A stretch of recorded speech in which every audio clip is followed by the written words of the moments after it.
I've witnessed a few train wrecks in this place in my time, but I just think that tops the pops. I mean, I would honestly suggest to Minister Wong to get the Hansard of that so that she can get in here quick, smart and start walking that back, because we just heard a doubling down on Senator Farrell's gaffe over the US. Now, we know it was a gaffe because he's just basically come in and admitted it. He's just had to walk it back after his boss has said that our most trusted and most important ally is the United States. Now, that's what your boss says. If you work as a team, as we just heard, you might want to back up your boss, because Prime Minister Albanese has been very clear that the US is our most trusted and our most important ally. And for, oh my God, for Senator Pratt to come in and double down and absolutely walk that back as a question is just breathtaking. I mean, it is gobsmacking. And I was here to take note of answers today, and I was actually planning to take note of another pathetic display we saw, that by Senator Murray-Watt, with regards to the national security risks and the detainees that are walking around in our community, rapists, murderers, that these guys don't even know where they are. One job, keep Australians safe. But we've got murderers and rapists out wandering in the community. You guys don't even know where they are. I mean, it is just breathtaking. But to follow on from Senator Pratt, I mean, it just had to be noted. I mean, this part of the day, take note of answers by ministers. We might have to expand that to taking note of the contributions of those from the government who have literally just put on display the most extraordinary doubling down of an insult. Now, perhaps I'm a cynic.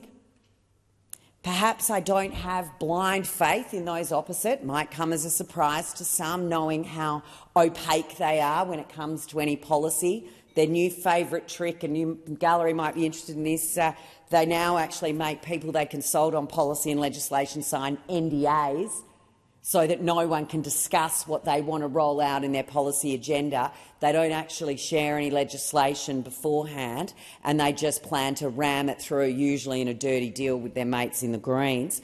But the fact that they're now asking stakeholders to sign NDAs, we're seeing this government sink to a new level. So excuse the cynic in me here, but do you think perhaps some of these comments might be related to the fact that we have a visitor from China this week?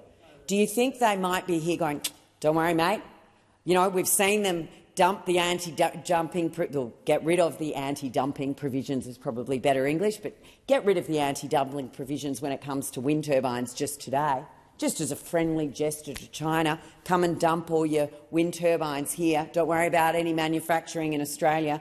You just make them over there and we'll take them all, dump them here. You know, stuff up the price arrangements any local manufacturing might have. But they've given the wink and the nudge to China. Maybe this was what Senator Farrell was aiming towards, just saying, you know, don't worry, China, we're not that close to the US. Well, here's a little bit of a reality check for you. We are close to the US. They are our most trusted ally, and as part of the AUKUS agreement, part of the Five Eyes agreement, there is information shared between our two nations at the most sensitive level.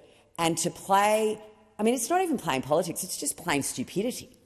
The plain stupidity of these comments beggars belief that you and any sitting on those government benches should ever be anywhere near the national security of this country, because you clearly do not prioritise it. You don't prioritise the safety of Australian citizens. Claire O'Neill, the minister's out there saying how she wishes all of these people were back in detention, but she hasn't brought forward a new piece of legislation. They haven't asked for the court to provide any supervision orders or any extra orders. Nothing, no protection orders, haven't asked for any. I mean, it is just, the incompetence is beyond laughable. It is beyond comprehension, and it is only in good faith that the Australian electorate will soon start see through this incompetent government, who is now putting at risk one of our strongest, most important and long-standing relationships. I mean, if Donald Trump wins the presidency, we could be without an ambassador in the US after what's happened today. credentials could be revoked. What an unbelievable precedent you lot